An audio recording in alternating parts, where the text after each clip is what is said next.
I tell you what, everybody, I've already done the introduction once. It was absolutely amazing. But unfortunately, being the idiot I am, I forgot to hit the go live button. So shall we just get straight into it? I will now hand you over to the lovely Heidi, who will run you through the order of play for the evening, which she's already done once, in fairness. But you did such a good job, Heidi. Would you like to do it again?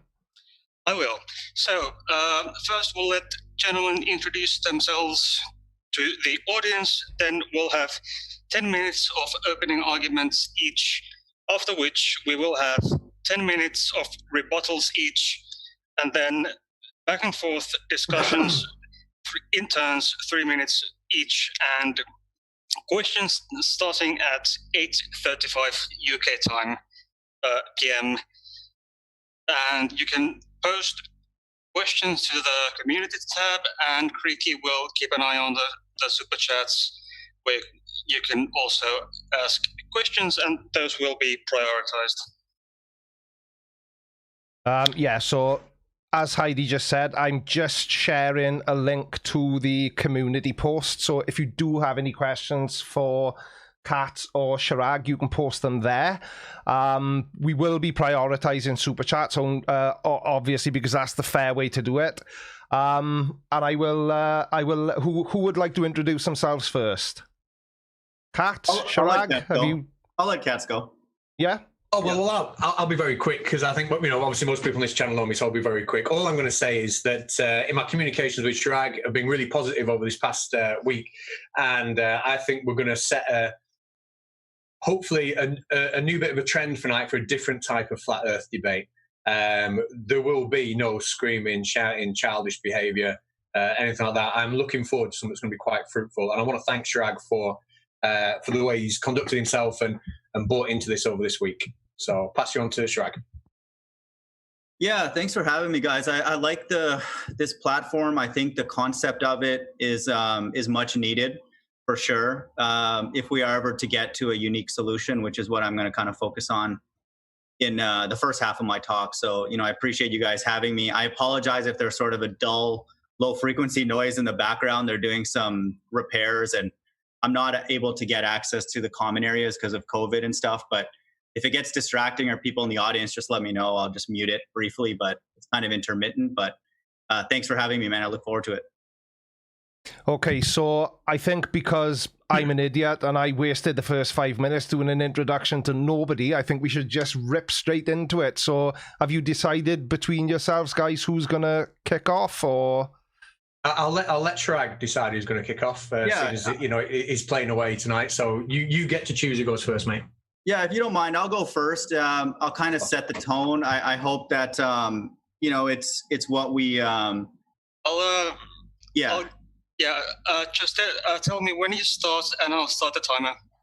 Okay, if you can pull up my PowerPoint as well. Yeah.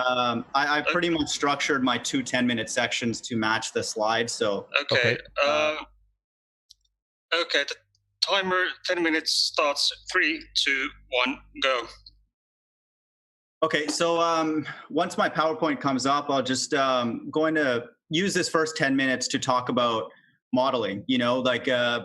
Conspiracy Cats reached out to me, and the title, this is "Why is there no working flat Earth model?" And so, good question, great question, very, very important thing to have, to understand our physical reality. And so, I first will define what a model is, and so that's what I'm going to use the first 10 minutes to do, and then the second 10 minutes I'm going to get into more, other reasons why I'm a flat earther, and then present some qualitative points as well, and then we'll move to the Q&A. So if we can go to the next slide.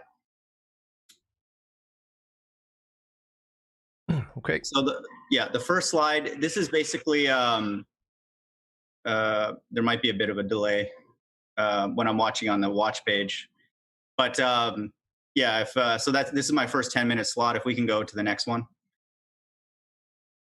Okay. Yeah, is that for you? Yeah. So why flat Earth? So I want people to just a quick sort of overview of like what brought me to this place, debating this position of the geometry of the Earth, is that there was a time in my life where I felt enslaved. I think a lot of us do in corporate America, the corporate world in general. And so naturally, my mind wanted to understand that reality, and that sort of led me down the conspiracy path. And so, Russian Vids and Eric Dubé were the first couple, I believe, that I really, studied and looked at and all that kind of stuff. Russian Vids was a little bit more important, possibly because he, cited the Bible more, and so. This is the kind of trajectory that got me to this point. And so the Bible now, being a Christian, having a Christian background, this was very, very appealing for me and interesting to know that it took a stance on the shape of the earth. And so the Bible does take a very, very clear stance on that. And so that would be probably the majority of the reason why I'm even interested in finding out what the truth is. And then it also takes a stance on our spiritual surroundings. And so for me personally, I started seeing these two things, manifest in life. And so that's the most important thing about modeling fundamentally, is that it's a way to characterize what's going on in real life and then put a mathematical underpinning to it. So I enjoy that aspect of it. So, this is not a Bible-based, support of flat earth, but this is just the explanation for what got me here.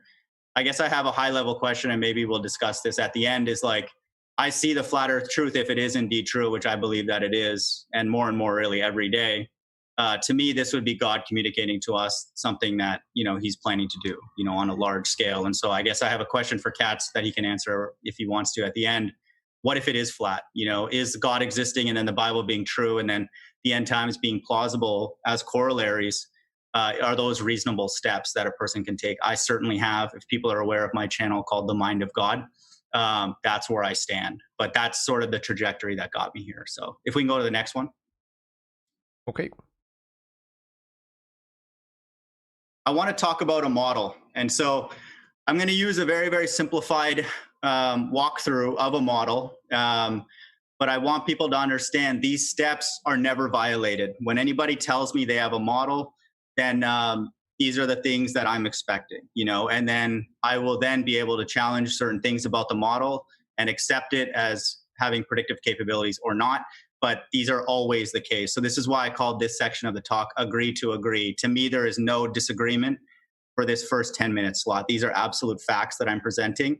The second 10 minutes are very much in debate. But so just to start off with just a simple setup here, like a picture, we say a picture is worth 1,000 words. In this case, when we debate, the ball earth and flat earth, it's worth at least 1,000 variables. And so these are just a few that I came up with that would need to characterize what is being rendered by an optical device. And so position of the light source, atmospheric conditions, which nested within that would be many, many variables and highly nonlinear, statistical and time varying, viewing distance, height, the color of the actual object that is in the distance, optical properties of the lens, observer height, and then Earth surface geometry. And so these are all variables. That's not exhaustive, but if one were to then want to model what is being registered on that camera, these are a minimum number of variables that would be needed. So we can go to the next slide.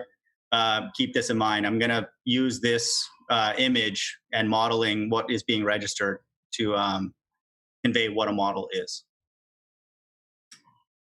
So keep this in mind. We're already dealing with a very, very multivariable problem here. And so what is a digital image? Well, fundamentally, it's a matrix. It's a partitioning, and each of these cells has a number, and then that number will assign to some color in a scale. And so fundamentally, a digital image, all the best that it can be is a collection of numbers, and so this is what I'm going to start using to, granularize the image, and then we're going to try and model one of these cells. And so just keep that in mind, though, fundamentally, if you're dealing with any kind of image, that it is just a collection of numbers, and then the better range that those numbers can traverse, and will give you better resolution, quality of the image. So just keep that in mind. This is a nice feature of any image, too. If anybody's familiar with MATLAB and other softwares, you can do a lot of very, very interesting analysis on this. You can do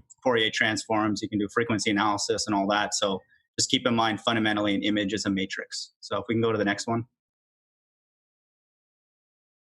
Okay.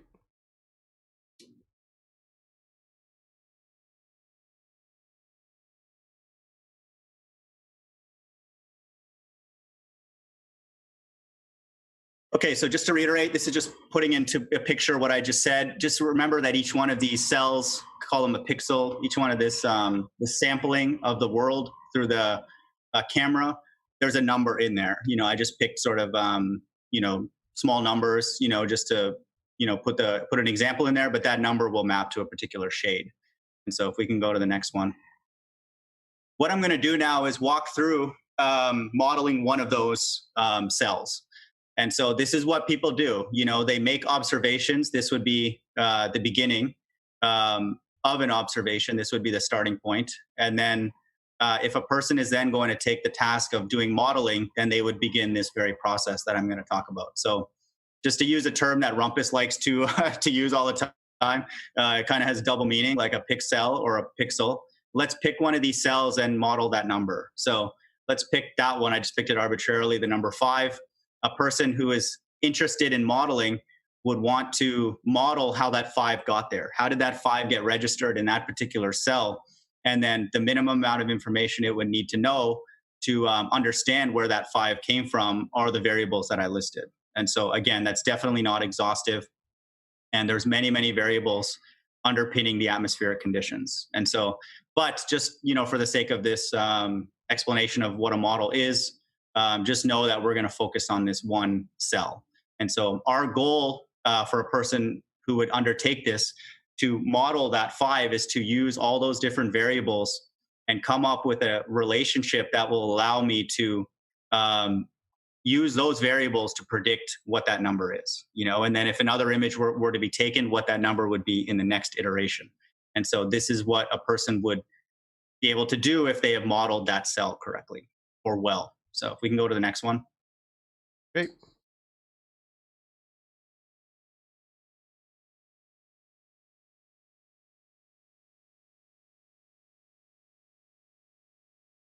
Okay, so the nice thing, again, this is not a linear relationship, obviously, like I just said, but I'm just using this to explain my point. Let's say that now we do have an established relationship between all these variables and that number 5. That 1 minute left. Okay. If we can go to the next slide, I'll just kind of hurry through this. So now we have an equation. And so there's a fundamental concept in linear algebra where you need to have at least the number of equations as the number of unknowns. And so once you have a set of equations that govern the relationship of that cell, then you have a model. And so you can't just use one equation to find out what that 5 is because you have many, many unknowns. And so once we have a collection of equations, we could use the neighboring pixels, we can use other images and all that. Now we have a model. So if we can go to the next slide, okay. I want people to understand that some of these variables can be known, fixed. They can be random variables like the atmospheric conditions, and some of them may be unknown, like that we're trying to solve for. And so once we have a system of equations, we now have a model. We have modeled those. Time is up. Okay. Catz, do you want to? Now, Catz, would you go? Sorry, Heidi, go on. Yeah, Catz, would you get to go? Ready? Yeah, can we just start? I'm going to rattle through these slides pretty quickly. So can we just have number 1 up to go with? Is that okay? Catz, 10 minutes starting. 3, 2, 1, go. Okay, so my definition of a model, or the way I'm going to come at this, is slightly different to the mind of gods. Essentially, when the human civilization arrived on Earth, they could look up at the sky, try and make sense of what was around them, and they could have a million different ideas of what the Earth could be, okay? That it could have been any single shape whatsoever. They had a million models. And then as time went on and they made observations and they improved in their understanding, they eliminated models. So, for example, some people to start with may have thought that the sun and moon were the same thing. That could have been in their model, and they might have thought that the sun switched off at night and become the moon. But then we see the sun and the moon in the sky at the same time, and we realize that that's true, and we tick that one off. And the fact is that as time has gone on, there are no alternatives left. We have ruled everything out apart from the globe. And it is as simple as that. Everything, and flat earthers won't come forward with a model. Flat earthers won't present a model because they know that any model they can produce has absolutely no legs whatsoever. We can see on the screen at the minute some things that no flat earth model can predict at all. You know, took me 5 minutes to think of these: sunrises, sunsets, seasons, celestial poles, the moons of Jupiter, retrograde motions of planets, solar eclipse, lunar eclipse, tides, why the sky is red or blue, how we predict the weather, why we have volcanoes on plate boundaries, why we have volcanoes at all, why is it daytime on one part of the earth and nighttime on the other, why did the sun and moon not fall out the sky, why has nobody ever confessed, right? And any kind of attempt to try and explain one of these things contradicts another one, and it's not possible to create a flat Earth model, and that's why flat earthers now use the term globe deniers, because they know that if they even attempt to choose any kind of model, it's instantly and easily just ripped apart and destroyed. Now, meanwhile, back in sort of the real world, if we go on to slide number 2, in the real world, using the heliocentric model and the science that surrounds it, we're able to do all sorts of incredible things. We're able to predict the weather. And I'll just stick with that because I don't want to use up too much of my time. Let's just take weather prediction. The weather is predicted using satellite imagery and using our knowledge of Coriolis effects and weather systems, everything that's wrapped around a globe, and we predict the weather. Now, let's imagine that the Earth wasn't a globe. We still predict the weather.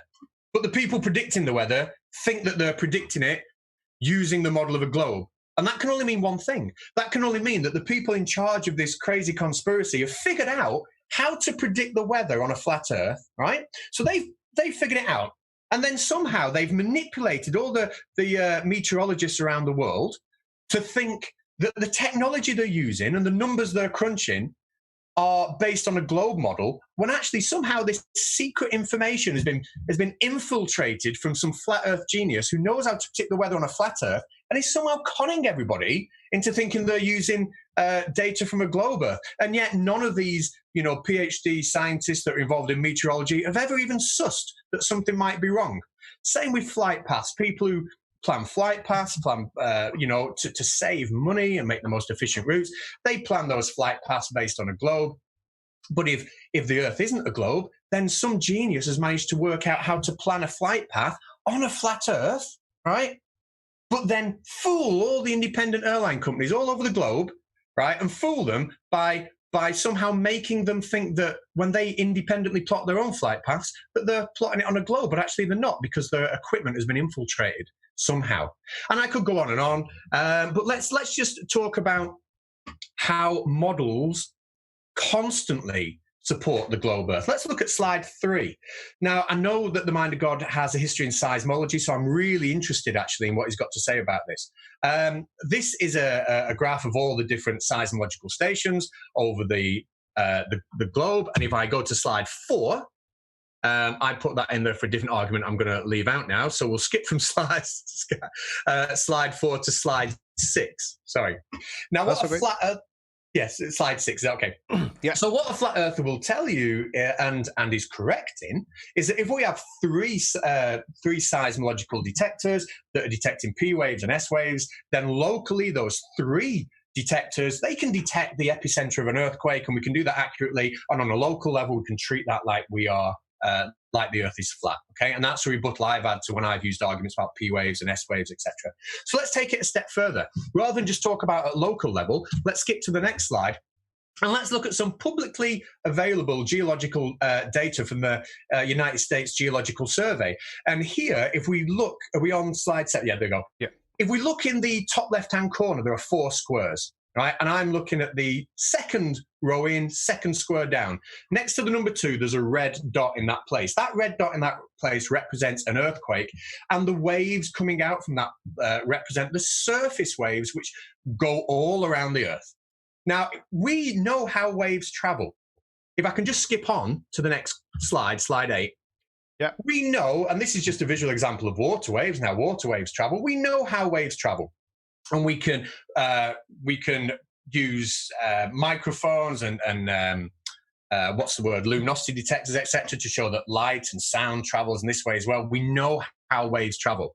If I go back one to slide 7, if we look at the red lines on this map here, this is how the surface waves are propagating across the globe. And that seems a very, very, very, very odd way to travel. Now, I am not saying that flat earthers use this particular map as their model for the flat Earth, right? Because if they did, this would be a very odd way for the seismic waves to travel. It wouldn't look. What I'm saying is there is no model that a flat earther can use to take the data from these global seismic stations that will make anything look like a sensible method of wave propagation. But if we skip on to size 9, and again, this is all publicly available data, if we skip on to slide 9 and we are plotting exactly the same data and we are testing it against a globe model, then what we see is exactly what we would expect to see. Exactly what we would expect to see. You know, seismology and geology are entire sciences. If I skip on to slide 10, right, there are papers here testing, and we're going back to that word model, testing different flat Earth models. This paper here, and I can email it to you, talks about how the propagation of seismic waves is tested against different models of the interior of the Earth, etc., and how the algorithms put together to determine what the internal structure of the Earth is. Now, if there were different possibilities, that would come up. Scientists aren't out there to lie and just make things up. We're here to use the data and draw conclusions. But the fact is, it just doesn't draw a conclusion about any other shape than the globe shape whatsoever. If we skip on to the next, in fact, we'll skip all that for a second. Can we go on to slide 15, please? Now, again, models. Yeah, slide 15, thanks. Yeah. So what other model will work on a flat Earth, but not on a globe Earth, but not a flat Earth? Well, we talk about gravity and the way gravity behaves. This is a GRACE satellite, and the GRACE satellite has been in space mapping the gravitational anomalies of the Earth's gravitational field, which we can see on the next slide, please, slide 16. Now, I know flat earthers will say, well, we don't send satellites into space. This is all being made up. But if it's all being made up, then this data can't be used. It can't be used effectively if it's just made up. So if we go on to the next slide, this is a slide I got from Tony, who's been on my channel, a PhD geophysicist, and he looks at changes of the Antarctic ice mass. Now, these satellites in space that detect the changes in the ice mass as these glaciers melt, when he's sending his geologists to these places and they go to these places, what they see on the ground is exactly the same information as they get from the satellite, which is incredibly curious if satellites aren't real and they're not up there detecting these changes in gravity. As the ice melts, we can detect that from space. We go to the spots and we see exactly what we should see. However, let's move on a little bit more. If we go on to the next slide, the same satellites are not just used by geologists. Not just used by people studying the Arctic. These same satellites are used to look at underground water storage. All right, so this here, because that's obviously going to affect. Thank you. That's obviously going to affect the gravity in the sky as well. If I go on to the next slide, please, Creaky. Yeah. This data is useful, right? There are scientific paper after scientific paper, and you can cycle through the next 3 slides and back again. All of these are showing scientific papers from people who are studying earthquakes, from people who are studying glaciers, from people who are studying underground water storage, all using data from the satellite and all finding that data useful and relevant when they're on the ground. And no flat earther looks at these papers at all to try and adapt their model to it. It's just ignored like it doesn't exist. Completely ignored.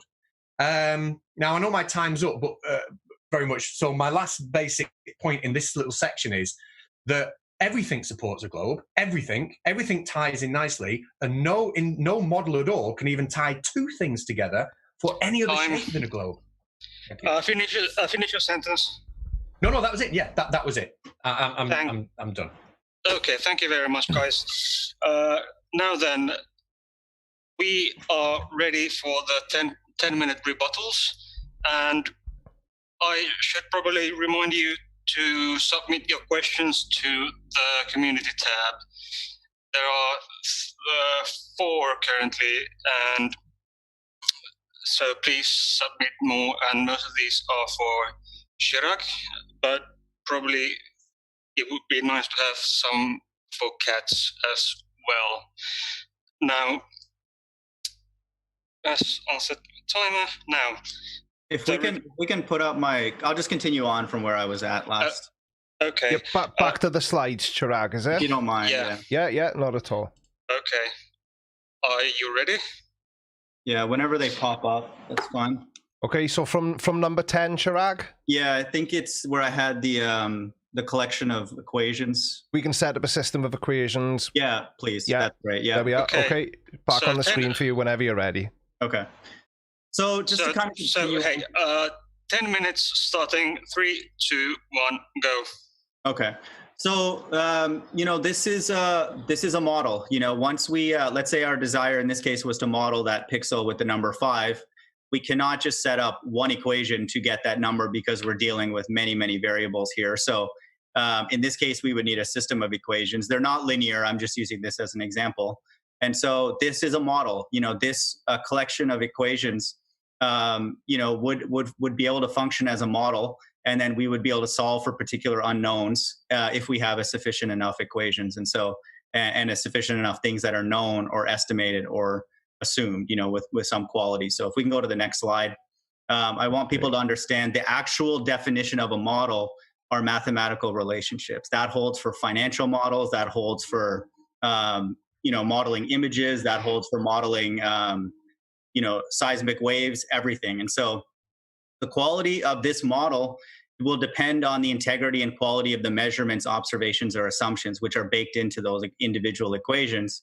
And then the number of these measurements and observations are also very, very crucial. Let's say these were linear equations, then there's a theorem in linear algebra that says you need a minimum of the number of unknowns requires that number of independent equations, linearly independent equations. And so if this was a linear system, and so there are rules, to make sure that you come up with a unique solution. And so, these are the things that make a model good, robust, and then likely to be able to predict things going forward. So if we can go to the next slide. I want people to understand a model, no matter what anybody says, Catz or myself, is a system of equations. That's what it is, fundamentally. And we haven't seen any of that really from either side. That's going to be my main point. So what ballers do, whether they know they're doing this or not, I think they do, is they fix the Earth ESG, the Earth surface geometry, and then they let the other variables fill in the blanks. And so this is what we've seen.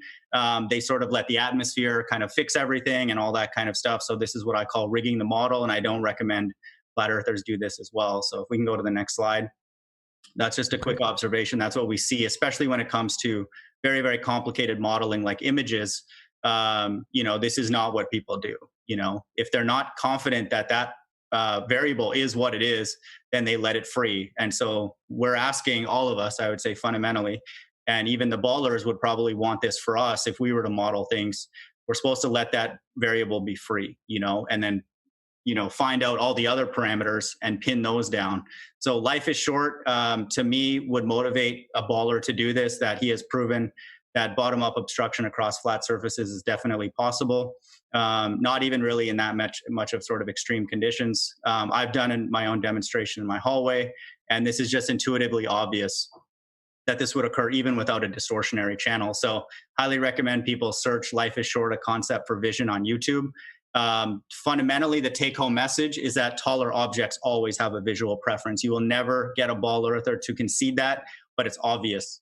The black swan also shows that distant objects cannot also be obstructed bottom up. And so we have an explanation for images across a flat plane showing obstruction and not. And so there's more than enough reason to let that variable be free and pin down other ones. So also, don't assume it's flat either. If you're a flat earther wanting to do modeling the proper way, don't assume that either. So if we can go to the next one.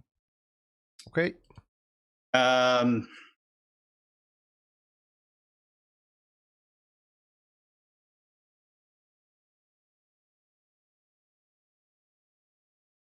So this is what is modeling. When somebody tells me they have a model, I know that they've gone through these steps. If they are a credible person doing modeling, they've conducted observations, they've limited the variables because we cannot encapsulate millions or infinite.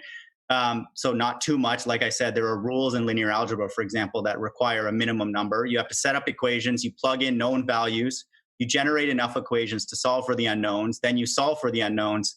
And then with those, now you have the ability to make predictions and to validate your solution and go test that, in other environments and see that if it can give you correct results. And so Life is Short is the only person who's done this on both sides of the debate. I've not seen anything even close to this nowhere near the language that is needed to talk about having a bona fide model on the ball earth or the flat earth side. If we can go to the next slide. Great. Highly recommend people to look at his channel. You know, and he's gone through these exact steps precisely.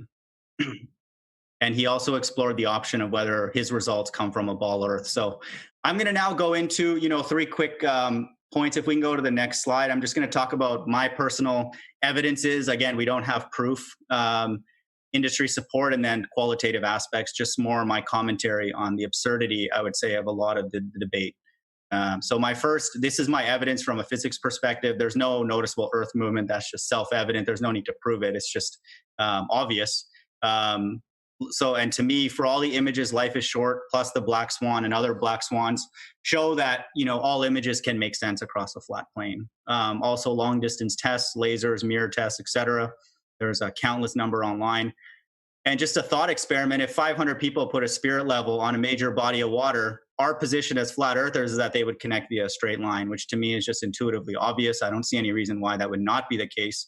Ballers have to believe that a curve would get fitted through 500 spirit levels, you know, placed across, you know, a large body of water. And so to me, that just is nonsensical. We can go to the next slide. Those are my evidences from a sort of physics perspective. We can dive into those more.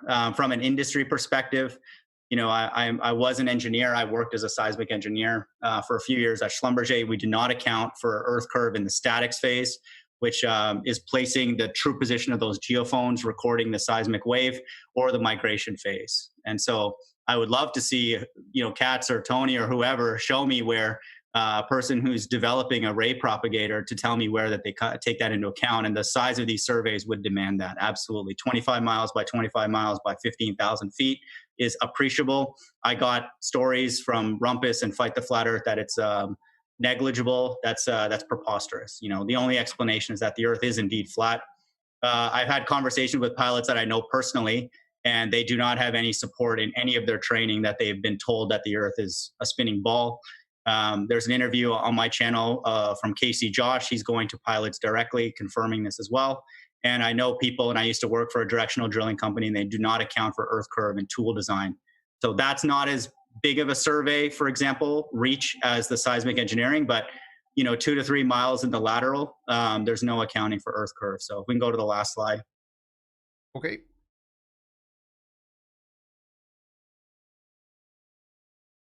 This is the qualitative aspect, and I think is probably the most important for me at this point, just because of what I've seen.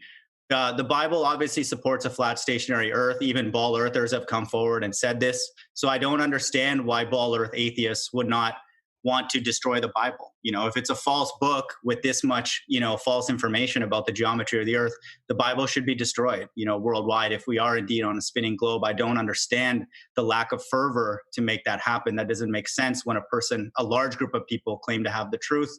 The existence of the debate itself is evidence of a flat Earth. There's a lot of military on both sides. That's suspicious to me. The lack of rigor in the debate on both sides, to me, is also evidence of a flat Earth. Because the side that should be truthful and having more resources should be more inclined to rigor, and we don't see that. Ancients have depicted a flat stationary Earth. The modern day proofs that we're getting are stories, images, pictures, like just non-unique tests like sticks in the ground, angles to Polaris, stories, you know, all that kind of stuff. There's no detail, no rigor in any of this. Once we do get close to the details, people say they're not important. So that's suspicious to me. I'll give up the rest of my time. Thank you. Okay, thank you very much. Now, as for the rebuttals, we have Mr. Catz next. Are you ready?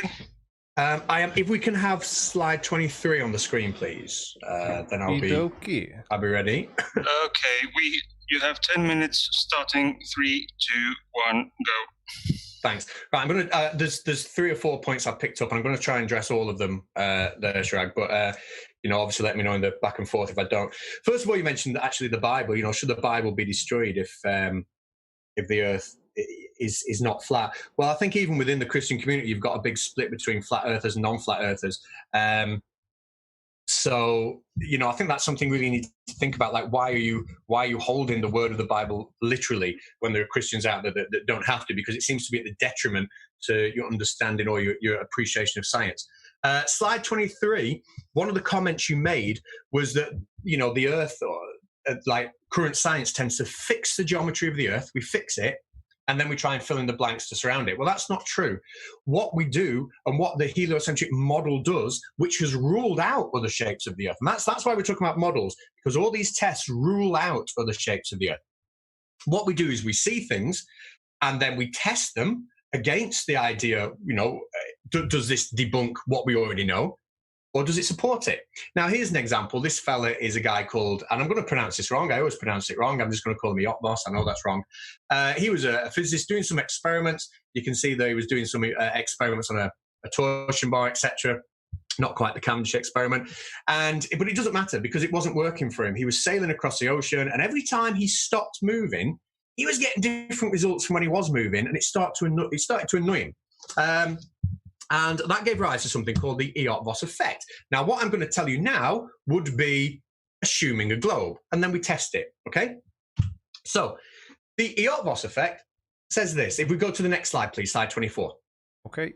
The Eötvös effect says that there's a balance between two forces on the Earth. We have the gravitational force pulling objects down to the Earth, that gravitational acceleration. We see about 9.8 meters per second squared. But we also have the centrifugal force, which throws things up, tries to throw things off the Earth as we spin. Now, we know that I've drawn the red arrow bigger because the gravitational force is bigger than what's trying to throw things off the Earth. That's why things still fall. But, next slide, please. But if we are traveling west on a planet that's spinning west to east, if we are traveling west, what's actually happening is if the Earth is spinning west to east, as we say, then we're not actually traveling west. We're still traveling eastwards, but we're traveling eastwards at a slower velocity than the Earth. We get that relative movement. And that reduces our centrifugal force. It makes it smaller. So the difference between the gravitational pull and the centrifugal force gets bigger, and we should weigh more. And if we travel east, if you can just go to the next slide, please, we get the reverse. That centrifugal force, if we're traveling east relative to the ground, that centrifugal force gets bigger, and therefore we actually should weigh less. Now, that's not fixing geometry. That's allowing us to make a prediction. If our geometry is right, we make a prediction that traveling in one direction we weigh more, traveling in another direction we weigh less, and also the effect of that will be affected by the latitude we're at. Okay, next slide, please. Now, slide 27, Wolfie6020 has carried this experiment out for a YouTube video where in his plane, he's flown one direction, and as he's flown west, things registered a higher weight than when he flies east, okay? So a prediction has been made that verifies the shape of the Earth that couldn't be made on other models. And the whole point of this, remember, is that we rule out other models. So a stationary Earth is now kind of ruled out. But it's not just YouTubers doing this. I don't want you thinking that the people who are putting these videos forward are just making this stuff up themselves, like a lot of flat earthers might do, like we see people pouring salt in water and watching egg floats. That's not science. What you're about to see is science. If we go on to the next slide. Great. This is such a problem because the Earth is a globe and it's spinning, that geodesists now have to correct for this in a variety of situations, and the maths behind it is quite complicated. I'm not going to pretend to be able to explain what all of that means, I'll be honest, but what I do know is it tells us how much of this effect is going to happen depending on our latitude and the speed we're traveling at. If we go down to the next slide, please.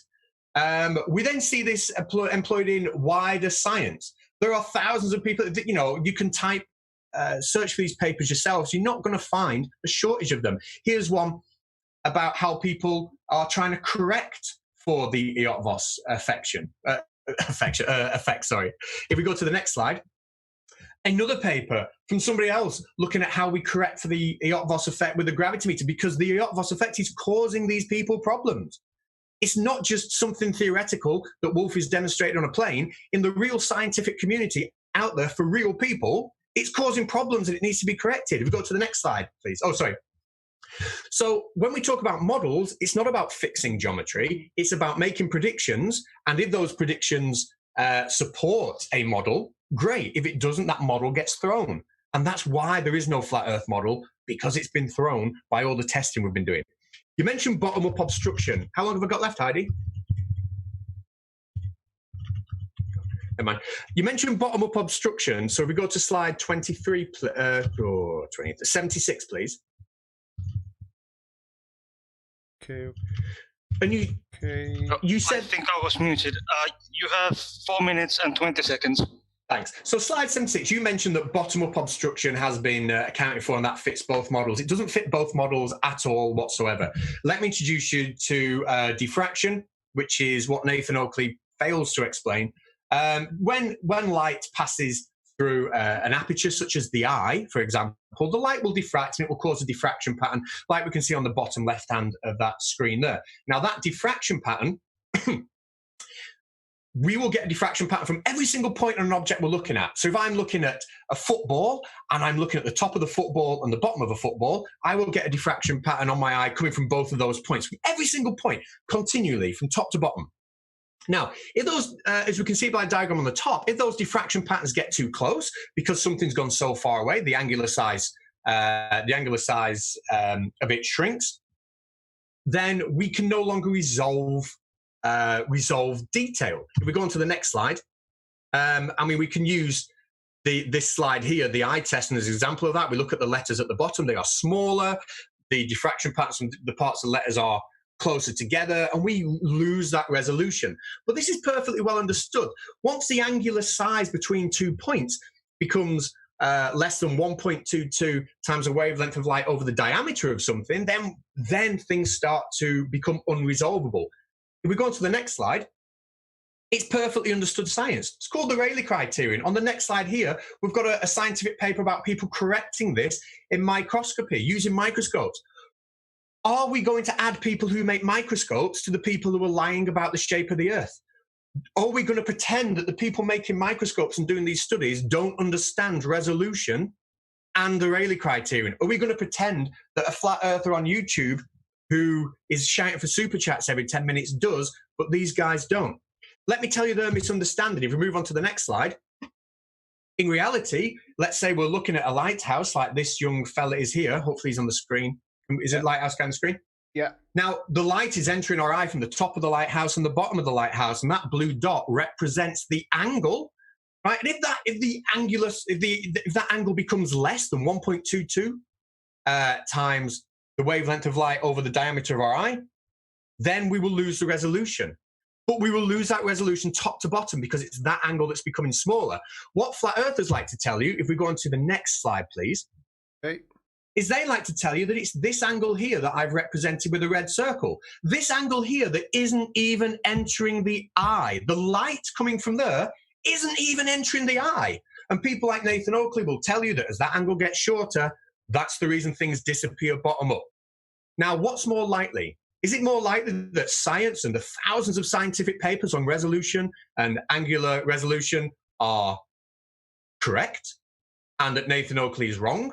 Or is it more likely that Nathan Oakley and Quantum Eraser and all the flat earthers that follow them somehow have come up with something which these thousands of scientists have failed to spot? What is more likely? Okay, and it's not the one I've just said. 1 minute. So, thank you. So it's, ultimately it's perfectly understood why things disappear from the bottom up, and it is not due to resolution, and it's not due to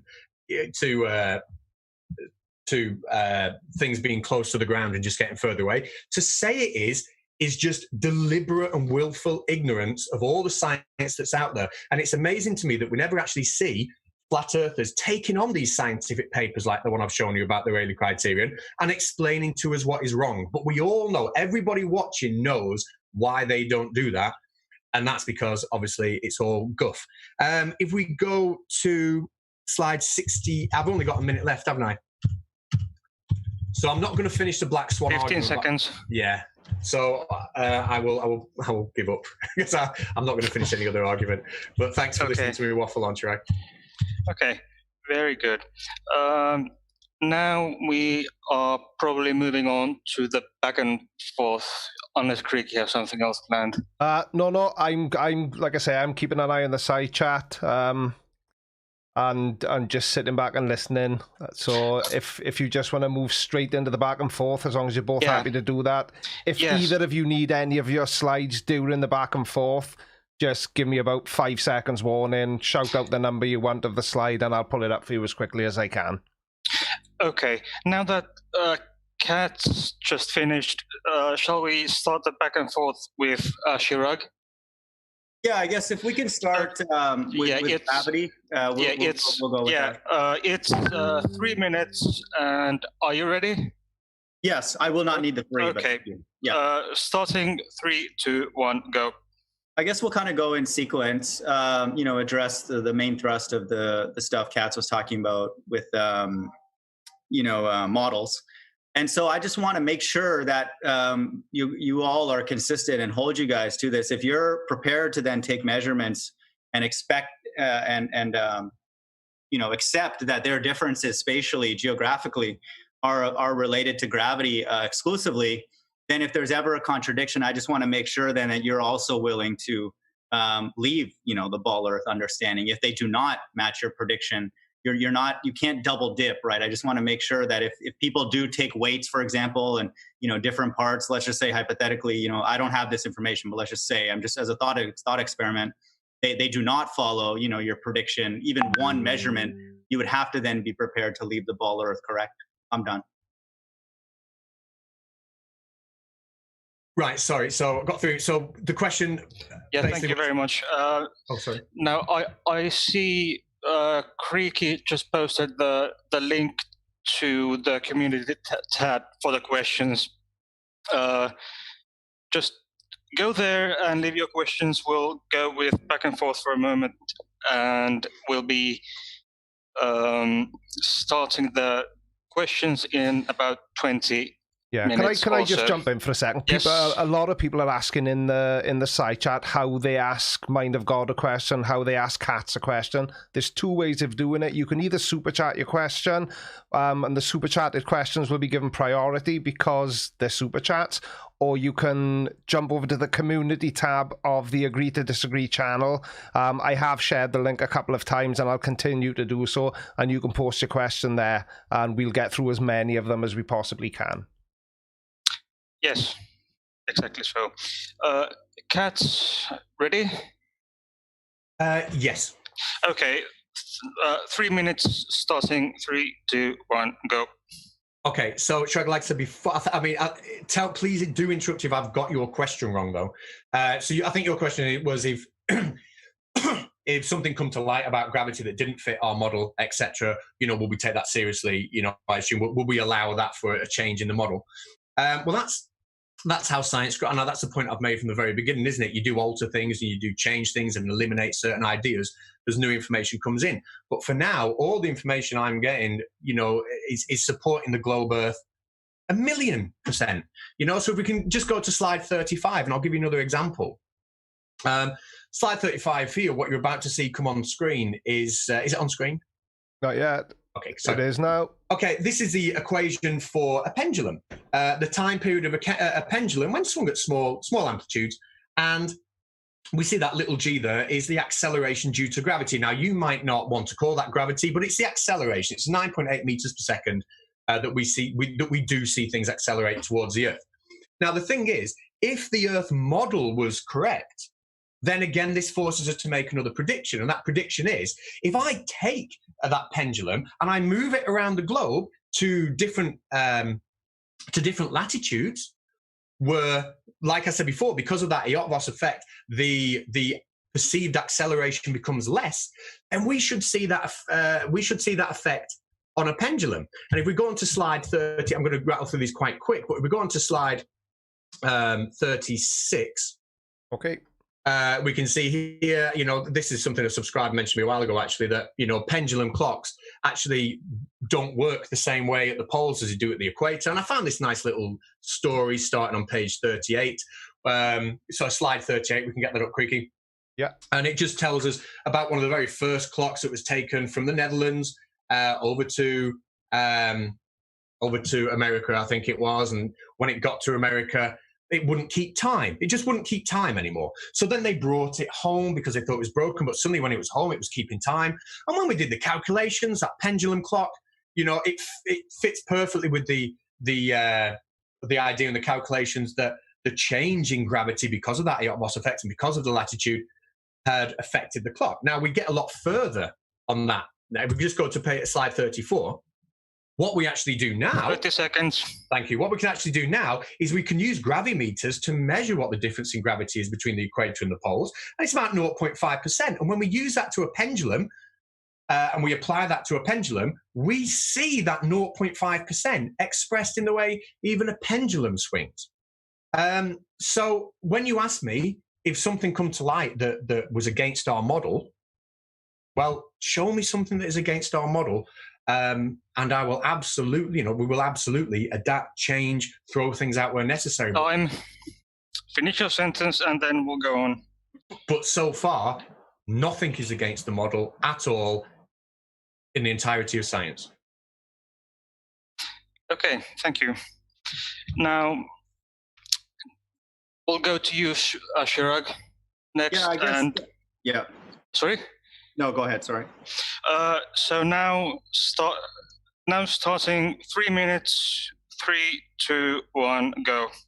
I guess that's really my fundamental point, is that that's really not what's allowed when we're talking about unique solutions, which is what the Ball Earth claims to have, is that, an observation or a point that is outside of explanation in the Ball Earth does not mean now you get licensed to wiggle room and then just, throw things out and adapt. That's not what we're dealing with here when we're talking about rigorous modeling and mathematics, that it has to be thrown out. The understanding has to be built up from scratch.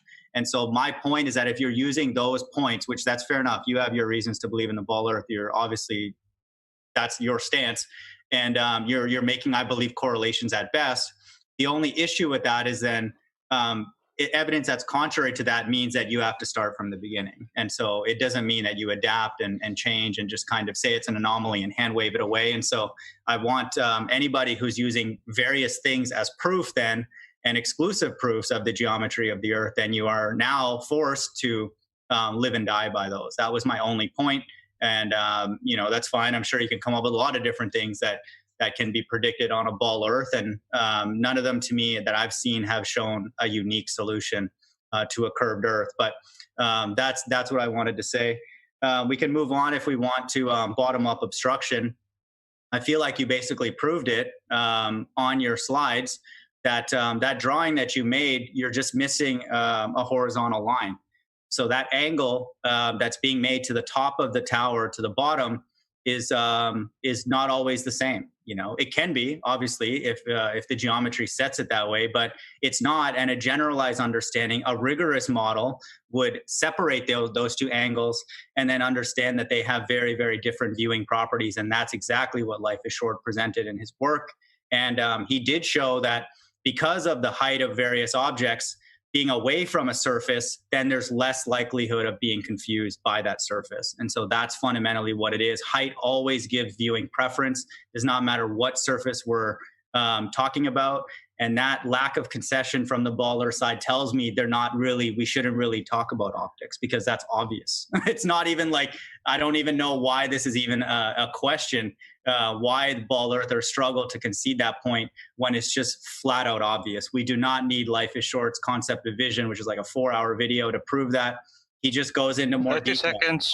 He just goes into more detail and then goes the next step and uses that to make predictions. And so I don't understand that. I don't understand. I mean, I know why that's the case, but I'm curious why you're not willing to accept that height always, in a mathematical sense, gives visual preference. That's it. Okay. Is it me? Yeah, Kat, I don't know if you want to just rip straight in again. Thank you very much. And then we go to Catz. Yeah, Are you ready, Mr. Catz? Yeah. Well, okay. I showed you a paper. Okay, 3, 2, 1, go. I showed you a paper just a minute ago, and that paper, was clearly explaining the Rayleigh criterion. I'm not going to sit here and pretend that the resolution limits aren't perfectly understood. I'm not going to sit here and pretend that there aren't thousands and thousands of papers and studies out there. I'm not going to sit here and pretend that people that design microscopes and telescopes don't understand resolution. I'm not going to sit here and pretend that people that design cameras, don't understand resolution and resolution limits. It is perfectly understood, and it's all out there. Now, that diagram I drew, was not, I mean, you're telling me it's wrong, but there's no scientific explanation why. I can talk you through the whole diffraction pattern. I can talk you through the whole way they overlap and how the principal maxima of one has to be above the first minimum of the other before we hit the resolution limit, and that the angle that occurs at, if something goes beyond the angular size, smaller than the angular size, we can't resolve them. I can talk you through it start to finish. But there's absolutely nothing in flat Earth that could come back and explain why things should vanish from the bottom up, because they just don't. So I don't know what to say other than I'm just not going to pretend that it's anything but fully understood. And until flat earthers are going out and looking at these papers and studies on the Rayleigh criterion, looking at how things like microscopes are designed, looking at how resolution is figured out, looking why electron microscopes have a better resolution than a light microscope, until people start going and doing that, it's not worth taking. I can't take that point seriously because it's just not true. Now, if we go to the black swan image, and this is now I've got that somewhere on here. How long have I got left, Heidi? How long have I got? We have minute and 15 seconds. So the black swan image is slide 68, if that can come up. Now, yeah, okay.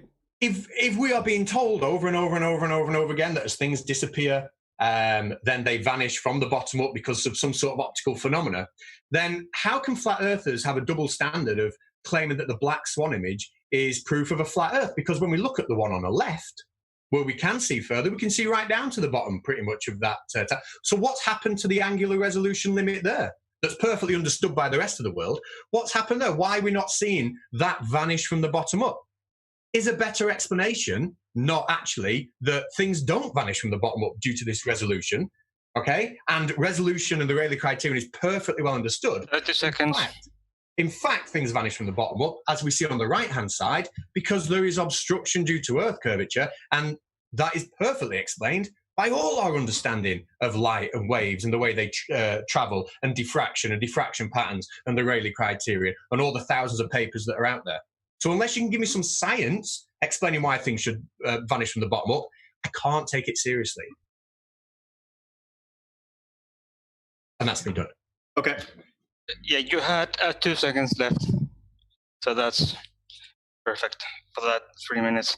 Now, we've had two from both of you. Chirag, would you care to start your next 3 minutes? Yes. So this is good. I would say this discussion. Okay. So your clock starting 3, 2, 1, go.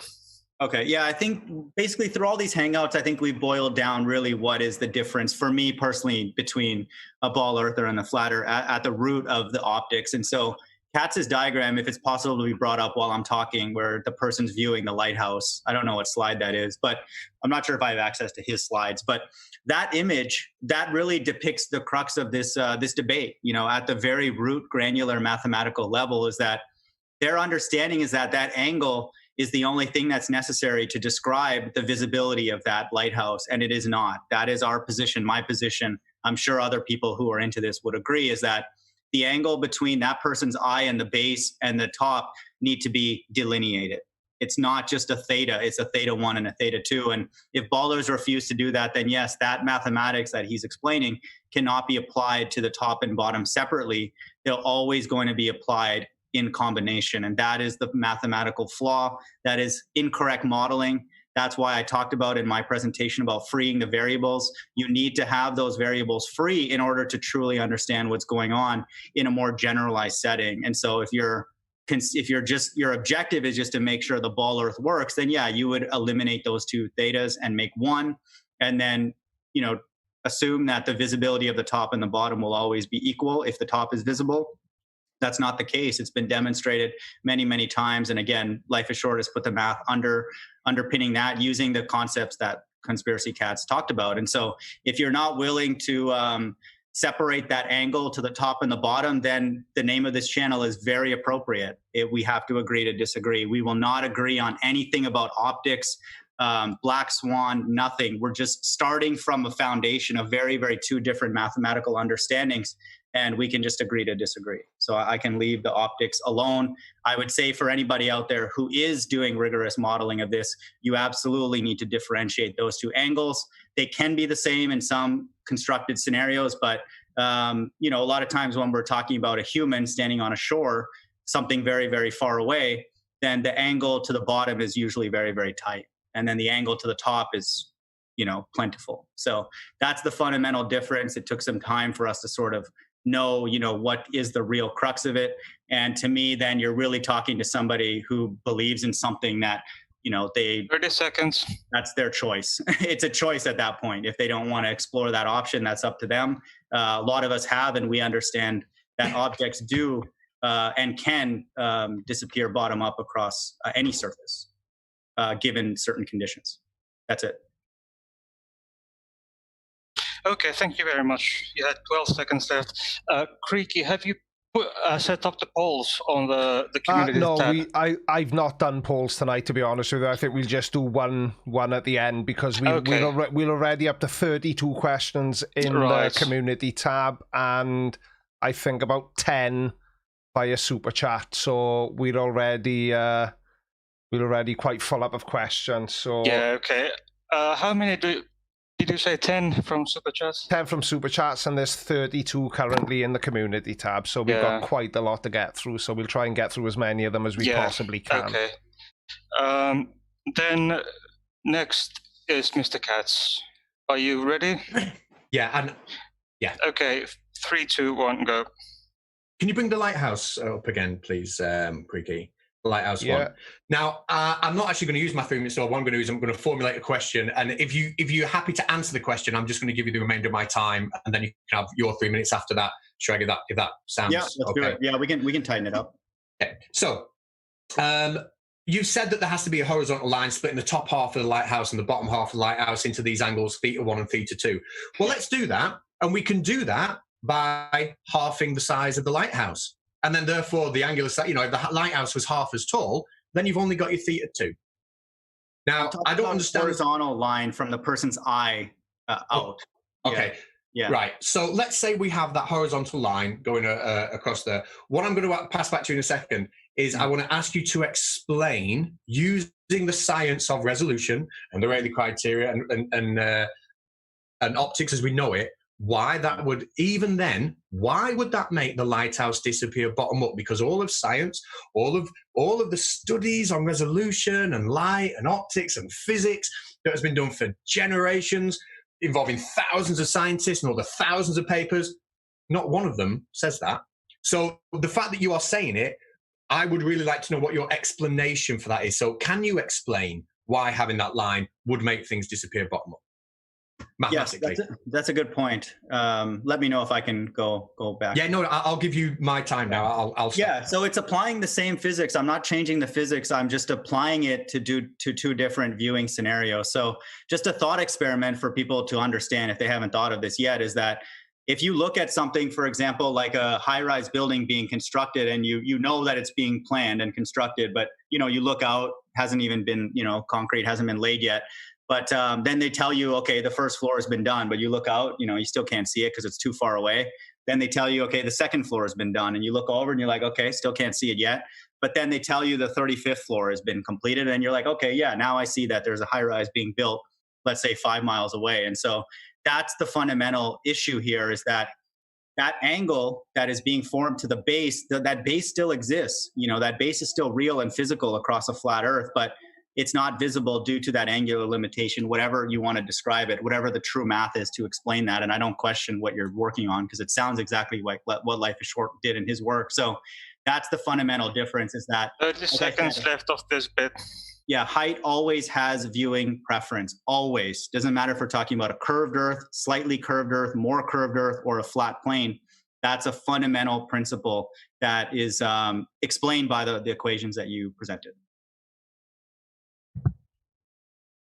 Chirag, you can go straight into your 3 minutes if you want to, pal. Yeah. So that's really the question. It's like, I don't understand why ballers. Clock starting now. Okay, I do understand. I'm saying this rhetorically. True, sincere ballers out there should be willing, especially the math ones, to allow those two variables to be different. And then once a person does leave that door open as a possibility, that doesn't mean that the Earth is flat at all. That's not a flat Earth proof at all. All it does is it means that you need to explore other explanations when looking at various images. And so it's not simply Earth curve that is the thing that is creating obstruction or curvy rays that's allowing things to be seen far distances. That's not the only explanation. And so life is short, coupled with the black swan, is certainly not flat Earth proof. It's very, very strong evidence that we can explain these images across a flat plane. And so free the variables. That's what we need to do. If we're talking about real modeling, real rigorous mathematics, hopefully there's a new wave of people to flush out a lot of the old ideas because they're horrible and non-rigorous, non-unique, non-mathematical. That's the kind of way that a person would pursue these kind of things when they're looking at things to decide the geometry of the Earth that we stand on. That's it. Okay, thank you very much. Now, shall we go to Catz now for another 3 minutes and then go to the questions? Yeah. Okay. Catz, ready? Yeah. Can we go to slide? Sorry. Yeah. 3, 2, 1, go. Can we go to slide 78, please? Okay, on the screen. Okay. Now, I don't know how to put this, but like I said before, I am not going to pretend that the maths that explain the Rayleigh criterion that is in all the scientific papers, that is testable, is wrong. Like without an explanation, without somebody telling me what is going on with the maths, your assertion that somehow we split it in two and it should still disappear from the bottom up and you're using the same physics, you are not using the same physics. I've got a very strong feeling that if I asked you to put a whiteboard up and explain the physics to me and show me the mathematical predictions it would make, you couldn't do it. Now, no flat earther out there has. No flat earther has gone to the level of actually using proper physics and proper maths to give a proper explanation for why things should vanish from the bottom up. What they've done is put things on the floor that looks very unlevel and lowered a camera to it and gone, oh, there you go. Okay, that's what we're dealing with. On the screen here, we have proper science, proper scientific papers showing proper scientific understanding of real physics. And flat earthers just claiming, oh, the maths is probably a bit wrong. And it's that I can't take seriously. I'll respect the people, but the idea is just absolutely nonsensical. Just to leave you with this, because I know I've not got long left. But if I go to slide 31, please, Creaky. Great. Now, people often talk about why should a gyroscope on a plane and the artificial horizon, why should it not drift off as you go over the curvature of the Earth? And we talk about correction mechanisms like pendulous vanes, etc., or electronic mechanisms. But what happens if you have a device that is sensitive enough that isn't corrected? Well, what you end up with is a gyrocompass. Now, a gyrocompass, I put on there on the screen, uses the rotation of the Earth, right? And how that changes at different latitudes on a globe Earth, only works on a globe Earth model to navigate. And they are so important. If you go to slide 32, these are the Merchant Shipping Naval Equipment Regulations 1993. Every single ship built after 1984, up to 16,000 tons, must by law have a gyrocompass installed because they work so well. If we go to slide 33, every single ship over 16,000 tons has to have one regardless of when it was built. So if these things don't work, if the science behind these doesn't work, and in the way that a globe Earth model will predict, if they are just broken and we don't understand the physics, then an awful lot of people in an awful lot of fields of science must be extremely stupid and not be able to see that what they are actually using and the data that they are getting is useless. How can they be fooled so easily? Finish your sentence. Well, and that's essentially how can people, thousands, hundreds of thousands, millions of people, all be so stupid, yet a YouTube flat earther pouring water on a football has got it right. And that is the end of that. Okay, thank you very much. Now, both had 4 sets of 3 minutes. Now we'll probably go to the questions.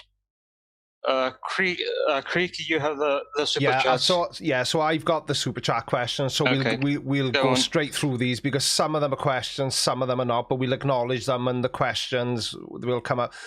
So before the stream even started, Kat, somebody wants to know if you can upload the debate between you and Mr. Oakley that took place on Sleeping Warriors channel.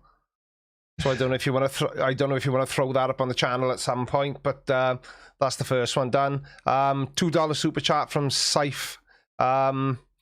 Just saying to give the video a like. €2 from the Snark. Cat wins in round 3 by knockout. Gently's channel, £2. Much love for the like button. Andrew Stroll, $5. If the earth was flat, you would be able to see the mountains around Denver from the top of the Bank of America building in Dallas. Can you do that? That's a question to me? It's a question, Chirag, so if you want to address it, fire away.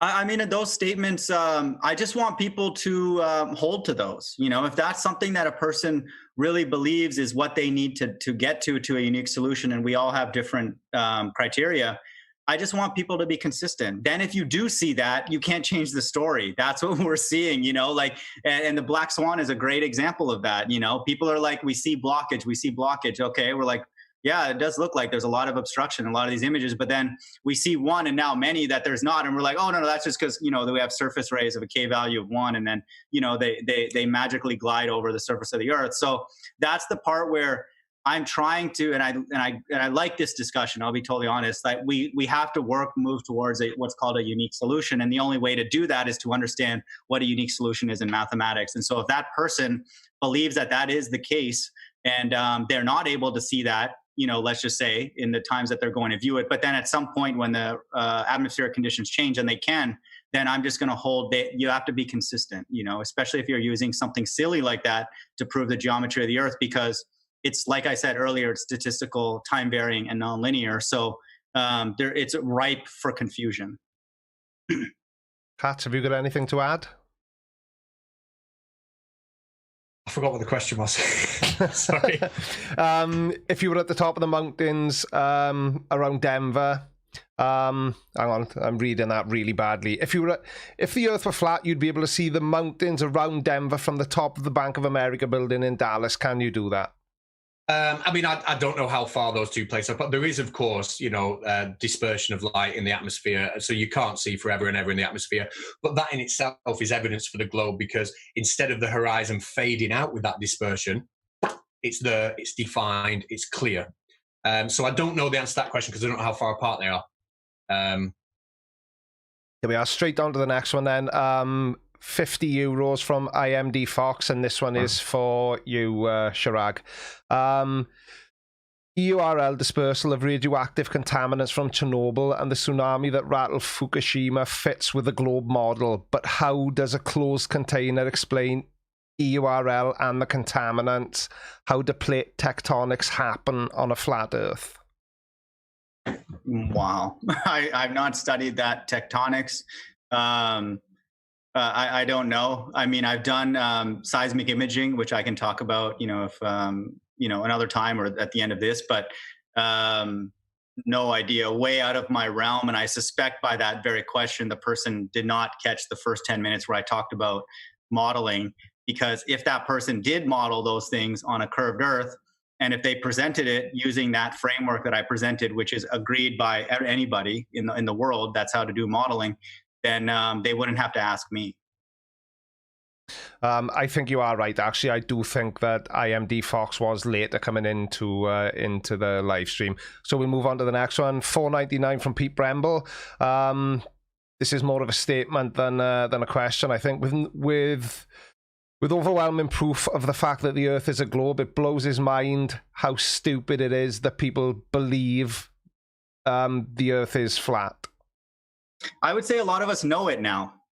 So that's an awkward way to, you know, to go about life. But a lot of us, not just me, we know that it's flat and stationary because we know the architect of the flat Earth and we know why he did the deception. So he whispers in our ear quietly, but it's not a belief anymore. You know, we're trying to help you guys, girls, get on board with this reality. And the Bible's manifesting itself every single day. It's very, very clear.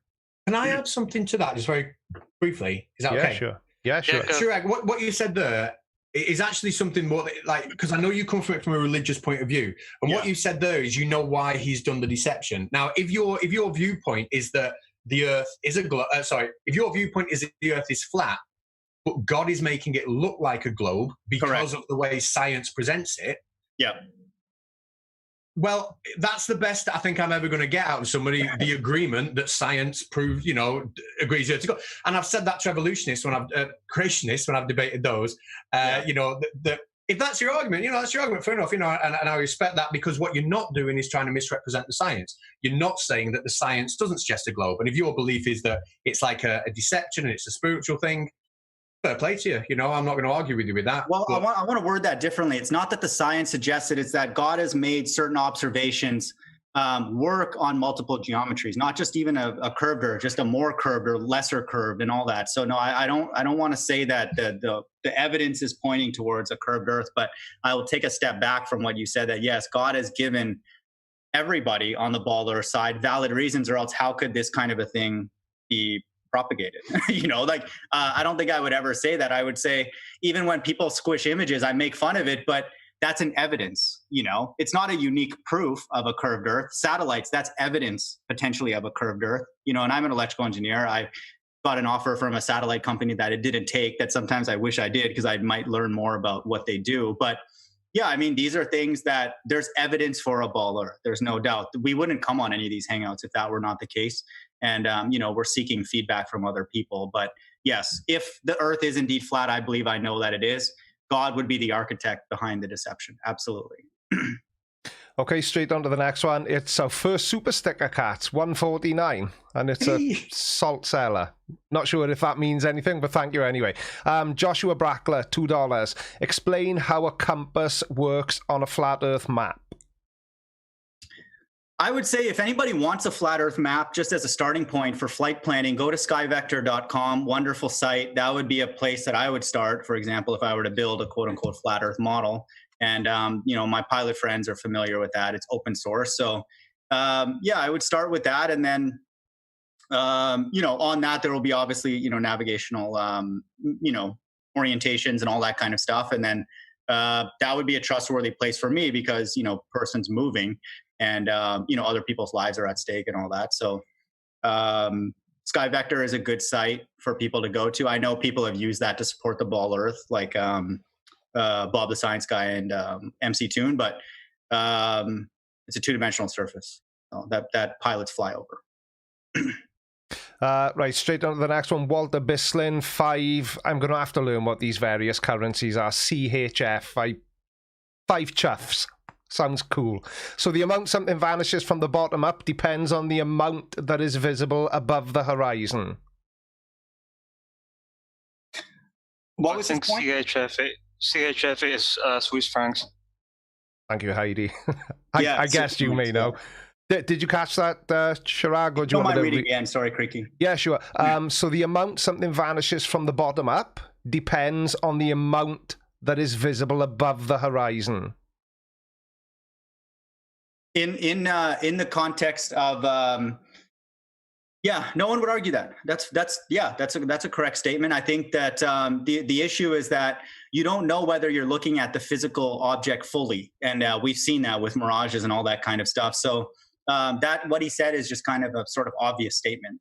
You have either the object or the horizon. Fair enough. That's not a big deal in any geometry. What we're noticing though is that with mirages, we're not sure what we're looking at. Are we actually looking at the physical bottom half of the object or a replica of it? And so, especially with those wind turbines, that's been greatly debated. And again, it's not a good position for a unique solution. It's not. It's a really, really bad place to look for a unique solution for the geometry of the Earth. Walter Bislin needs to free those variables, though. I think you guys get what I'm saying, but you have to do that. You have to understand I'm not changing the mathematics. I'm applying it to two different angles and treating the top and bottom of an object optically separate. That's my only point. I'm not changing the Rayleigh thing or diffraction. That's not my expertise. Okay, straight on to the next one from Brainless Steel NL, €10. And it's for you, Chirag. If with the lighthouse the angle needs to be split, in how many separate angles does it need to be? If you've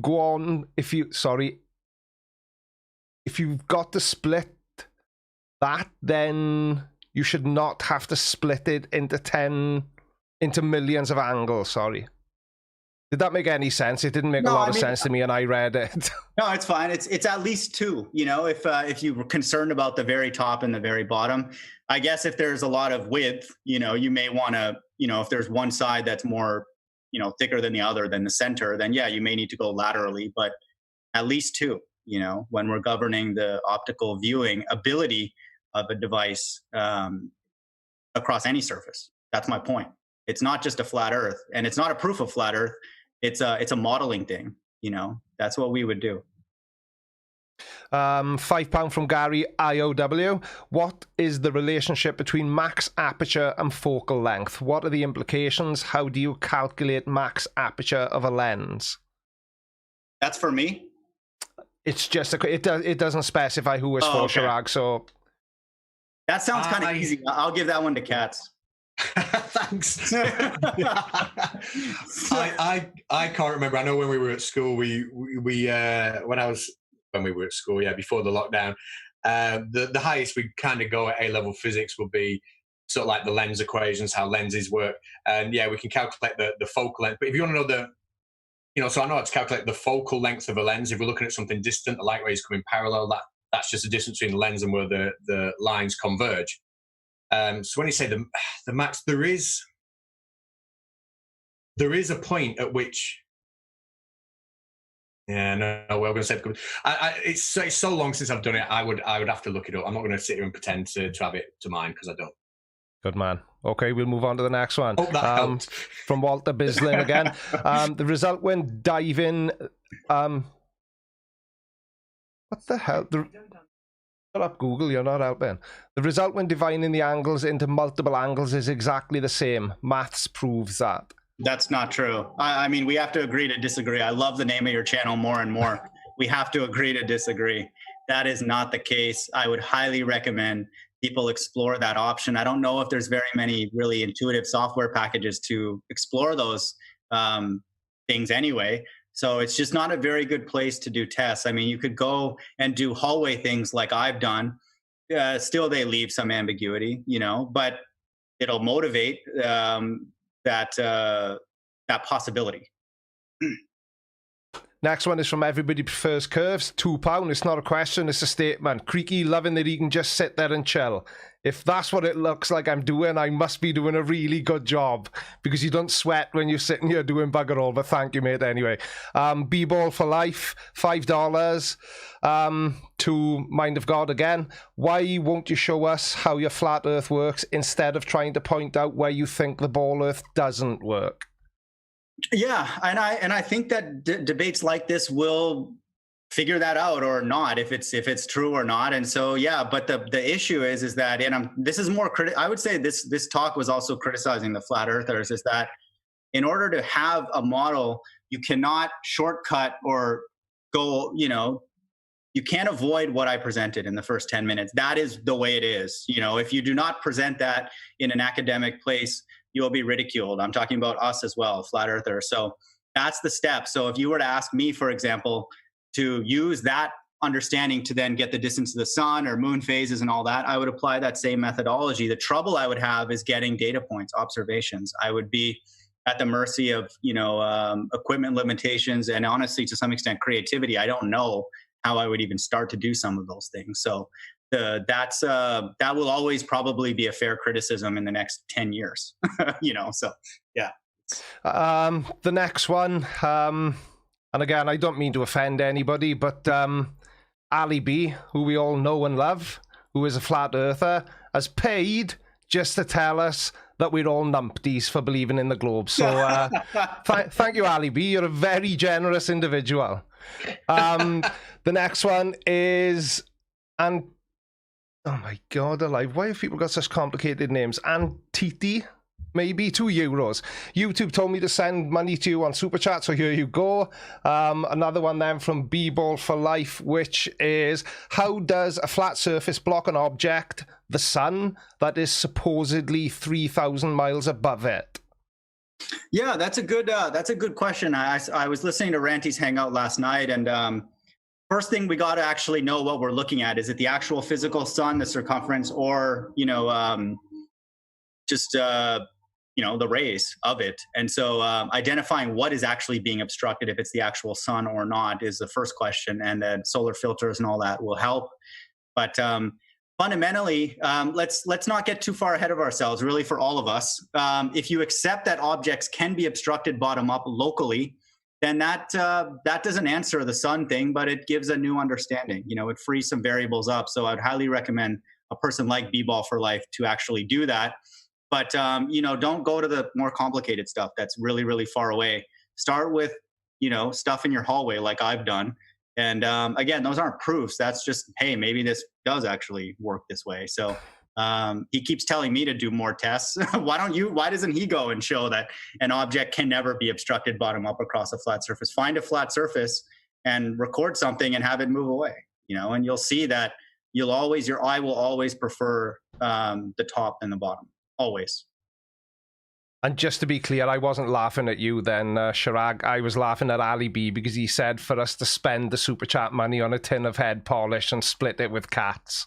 So we may well do that, Ali B. Right, that's all the super chatted questions. So Heidi, do you want to start making your way through some of the community tab questions? Go to the community tab. If you sort it by newest first and then scroll to the bottom, that way then we can alternate newest and we'll both know where the other one is. Yeah, I'll just take the. Shall I take the oldest one or the newest one? The oldest one. So Tommy Gronwald, I think it was the first question. Yeah, Tommy Gronwald, ask Mind of God, why is it so difficult to make a flat Earth model? Don't they have any measurements to any celestial objects? Look at the people that are flat earthers. Not to be rude, but look at the people who are flat earthers. We don't have time. We don't have PhDs, a lot of us and stuff. We have Nathan Thompson, who's yelling at kids in a school to become flat earthers. Life is Short is the only person that's contributed anything of meaningful substance to both sides of this debate. And that's just the beginning. And so that's not even proving anything necessarily in a concrete, absolute way. It's to motivate the possibility that objects are indeed obstructed bottom up across a flat surface. So I don't think we're going to get there, to be totally honest. I don't think we're going to get there. And that's not to be rude. That's an issue with myself. I don't have ideas on figuring out how far the sun is or what it is and what the moon does and all that kind of stuff. So it's, it would need time for sure, to develop that kind of a model. And so if it is indeed flat and stationary, God is gatekeeping this. If it's not flat and stationary, no one has to worry about the Bible being true because it's a joke. But I would highly recommend people to keep an open mind. Right. Okay. And next up, we have Irish Dublin Girl. Why is there no unit of measurements on the map, probably referring to flat Earth map, either in miles or kilometers? I'm not sure what map he's talking about. I presume she's talking about the flat Earth map. Like Sky Vector? I would assume so. Okay. I'm not, again, I can only talk about what I've had experience with that. All I've done is sat with Bob and MC2 and take me through something and then try to prove to me that 3 points on that don't obey 2D triangle geometry, but they're talking about a curved surface. So that was weird to me. And then I just mentioned it to my friend who's an amateur pilot about that site. And he said, yes, there are open source sites like that amateur pilots do use to successfully travel from point A to point B. And so, yeah, but nowhere did he tell me that in his flight planning that he's flying over a curved Earth. So that would be good. That's a good model for a flat plane. Yeah, you mentioned the Sky Vector. There's someone, Cheshire Cat, saying Sky Vector is globe-based, not flat Earth. But as to the original question, I don't know which map Irish Dublin Girl was referring to. I think they're probably just referring to the flat Earth map, Yeah. Heidi, because whenever you see a flat Earther using a what they consider to be a map of the flat Earth, there's never any dimensions on it. There's no scale shown in miles or kilometers or or anything like that. So, but anyway, shall we go to the next one? Yeah. Okay, Rory McAllister. Mind of God, why do we see the same stars in the lower half of South America and Australia simultaneously if we are on a disk? I think he missed the first half of my presentation. I want people to know we're moving past that, whether you guys like it or not. That is not a way a person who claims to have a ball Earth model would go and talk to somebody else, because they would have already explored the other options when they produce that result. And so when somebody's doing that, what they're doing is they're outsourcing the work to me to explain a paradigm and geometry that I don't agree with and I don't care about, to be totally honest. I'm starting to lose interest in the flat Earth as well. So you're advertising your ignorance when you ask those kind of questions. So I don't think that people should do that. Even flat earthers don't do that. Don't go to a ball earther and say, why does this work on a flat Earth? And this is where the responsibility is indeed on us. We do have to have those answers. So I provided my support for a flat Earth, and they're not rigorous. They're not a proof yet. Yeah, yes. And next up, we have Mark Swaby. For Mind of God, do you have any positive evidence for flat Earth, and where in the Bible does it say the Earth is flat? Yeah, the positive evidence is, again, maybe they missed my little portion. So, just the physics, the industry, that I've worked with and talked to people who are doing things in the Earth or related to the Earth. And the Bible doesn't explicitly say that it's flat. Of course, like I said earlier, God would be behind the deception. So it's slightly encoded. You don't have to believe that it is, but every single reference to the Earth in the Bible is stationary in the very least. Joshua, for example, is a good one that talks about the sun and the moon moving, and the Earth not being able to move to fulfill that verse. So if the Earth did move, the book of Joshua is false. That experience would be fictitious, and then that would call into question the Old Testament and then, to me, the New Testament. So if the Earth moves one iota, the Bible's garbage. Trash. Okay. Then Luke Mitchell has a question for Catz. Hey! In an effort to steelman the flat Earth model, how many of your list of factors can you fit into one model? Example, a local sun with a moving lampshade shows day/night and accounts for a non-changing angular size. Can you get at these two? This is a bit weird sentence. Did you get anything of it? I'm not sure what was. So how many? If I was trying to make a flat Earth model, how many things could I cram into it? Is that what he? In an effort to steelman the FE model, how many of your list of factors can you fit into one model? Example: local sun with a moving lampshade shows day and night and accounts for a non-changing angular size. Can you get at least two? This is a really weird sentence. I tell you what, I will go and look at the community tab. I'll read that question. Yeah, and then I'll tell you when I've read it, and I'll give it an answer. Okay, that was 57 minutes ago by Luke Mitchell. Right, let me go and look. Now, while Catz is looking up the question there, this is from Joe Howard, which could be for either one of you. Maybe since Catz is doing his research, perhaps this could go to you, Chirag. What was that? Okay. So, if you build a bridge without taking gravity into account, Will it fall down? Yes. Yes, it will. I don't understand what kind of question that is. That's very, very strange. Gravity or force vectors are like, well, whatever you call them, fictitious force vectors, placement vectors, geographically, in different positions. And so they allow essentially a curved Earth to function as a flat stationary Earth. So I don't understand why a person would be concerned about gravity more than the fact that they're building an object on a moving surface.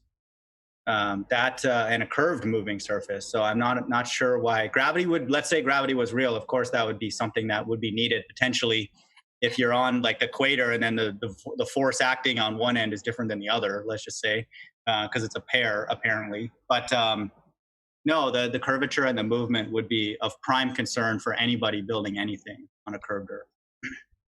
I think I found Luke's question. Did you find it?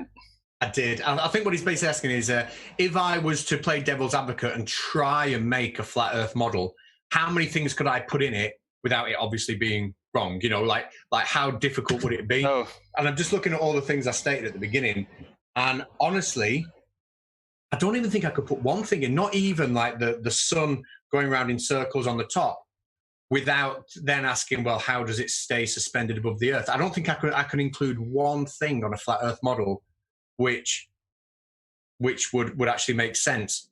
And obviously when I start including other things, it contradicts those other things. But I don't even think I could put one thing in. I'm just having a look. Not even daytime and nighttime, not even the simplest things. So it's a good question. Okay, Yeah, squeeze out a daytime for us, man. You could, please, man. What? Well, if you want daytime, you've got to have the sun in the sky. Yeah. You've got to have the sun in the sky. So what's keeping the sun in the sky? If it's a flat Earth, it's got to be small and local. That's a good question. If that's your biggest concern from the get-go, then fair enough. So okay. Okay. Thank you, gentlemen. Creaky, how much time do we have? 2 minutes. 2 minutes. So what I was going to say, I'll just jump in very quickly. Let's Obviously, now here, we're never going to get through the rest of these questions before the stream finishes. But I know that Catz will, and I'm sure that Chirag will also. Well, I shouldn't say I'm sure, I shouldn't assume, but if you wouldn't mind, Chirag, if you could have a look through the community tab after the event, and if you feel the desire to answer any of the questions that have been addressed towards you, then if you could do that, that would be a big help, because we do try to. Catz is he's looking as if he's fading away from hunger, so we do try to keep our times. People are still sending in super chats, so I'll just very, very quickly address the couple of super chats that have come in, because one of them did have a question. No, 2 left thumbs. Neither of your super chats have a question attached to them, I'm afraid. But thank you for the 2 super chats. One was £20, one was £1. The last super chat question: the spherical model was produced and refined over 2,000 years. The flat, non-model Earth is still sputtering after mere decades. That's more of a statement than a question, in my opinion. Right. B-Ball for Life, $2. Do you agree that the stellar parallax is possible? Yeah, I had to look up what that term is. Again, B-Ball for Life coming with just a irrelevant question. Sure. Can things be understood that are far away in their position and understanding their motion? Yeah, that's not beyond our understanding. But if somebody tells me, for example, the angles to Polaris are doing something of unique worth to this debate, I'm going to ask, how are you measuring that? How are you ensuring that that angle is what it is, and that type of thing? And so we get crickets when we ask those. Well, if I may pop in, there's someone in the chat asking, where is the vote? We will. I was just about to say, because I am the world's most professional and organized live streamer, I've still not done it. But as soon as I click the end stream button, it'll be number 1 on my list of priorities. I will post the poll as soon as the stream is over, so you can vote. You can vote straight away then. So Thank you very much indeed. I don't need to thank Catz. He's here all the time anyway. We can't get rid of him. But thank you to Chirag. Thank you for keeping in the spirit to which this channel was intended. It's been a pleasure to have you. Maybe if a lot of the other flat earthers we encounter were a bit more like you, then well, no, actually, I wouldn't have anything to make videos about then, so they can keep it up. But no, thank you, mate. I really mean it. It's been a pleasure. Catz? I'd like to add to that as well, actually, because when I'd never spoken to Chirag before we emailed, and from the very start, I was. The idea was to make it clear that this isn't going to be like going on Nathan's show or Ranty's show where people just scream and shout over each other. It was going to be productive, and we wanted to set an example. And I get competitive when I debate and, enthusiastic, but I think we've shown how a flat earth debate can be. And hopefully, Chirag, if you've ever want to come back and debate something, or you've got a flat earth friend or anybody who wants to debate hopefully you've had a positive experience and you can say, I know where you'll get a fair crack of the whip. And that if you send them here, they'll get equal time at least, but thank you for being part of that. Dude, I applaud the format with every ounce of my being. It's even if we're, again, agree to disagree, at least people can be more encouraged of their position, whatever that position is. I think it's great. So thanks for having me. No, thank you for coming. Sorry, I zoned out then. Yeah, I was trying to do something while I should have been concentrating, and I'm useless at doing that. I'm not a woman, so I can't do two things at the same time. I can barely chew chewing gum and walk without falling over. So thank you very much to everybody. Thank you to Chirag again. Thank you to Mr. Conspiracy Cat. And of course, thank you to Heidi for doing a stellar job of moderating. And thank you very much. No, it's been an absolute pleasure. Glad you had me. Yeah, we will most definitely be calling on your services again the next time Catz gets called upon to debate somebody. So, or gets cold feet. Or gets cold feet, yeah. Or gets held up in work, or gets too hungry and he has to duck out early to eat his lunch. Right, thanks very much to everybody. We will see you next Wednesday for another debate. Take care. Bye-bye. Bye-bye.